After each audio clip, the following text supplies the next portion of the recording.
Hi there, it's Jason Gorman from Codemanship. I train and mentor software developers.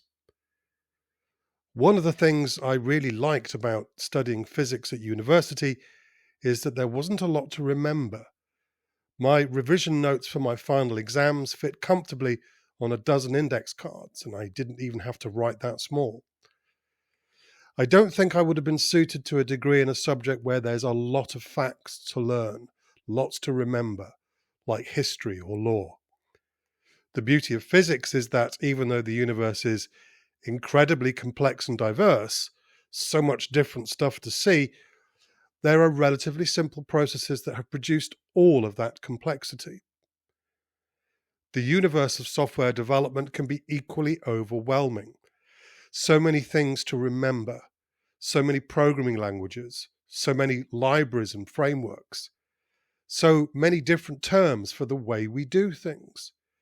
We could spend our entire lives trying to learn it all, like an astronomer trying to learn all of the names given by all of the different cultures of all the stars, planets, and galaxies in the night sky.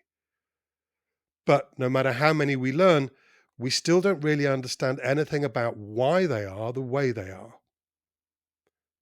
Or we could be more like astrophysicists, who see individual star systems and galaxies as just examples of a much simpler set of underlying principles. We could learn these underlying principles that produced all of the programming languages, libraries, frameworks, and different ways of working in software development.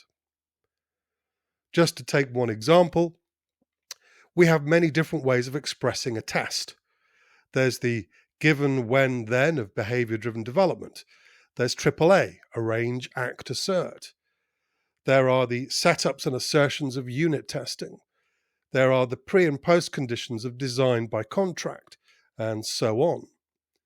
We could learn them all by all the different names given by all the different developer cultures, or we could learn that the correct behavior of any program or function can be described with a simple formula.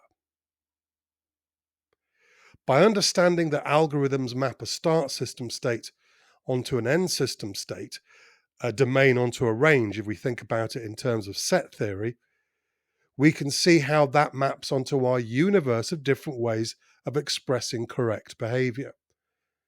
More importantly, we can understand why tests are the way they are.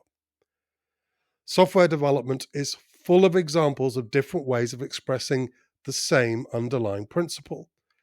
Different ways of talking about iterative and incremental development, different ways of talking about usage-driven design, different ways of talking about coupling and cohesion. I mean, you could read all of the books about software architecture, and I'd wager more than 90% of it boils down to coupling and cohesion at various scales. So my advice to new developers is to dig deeper than the methodologies, the programming languages, the libraries, and the frameworks, and look for the underlying principles they're built on. Try to gain real insights, not just into what things are, but why they are the way they are.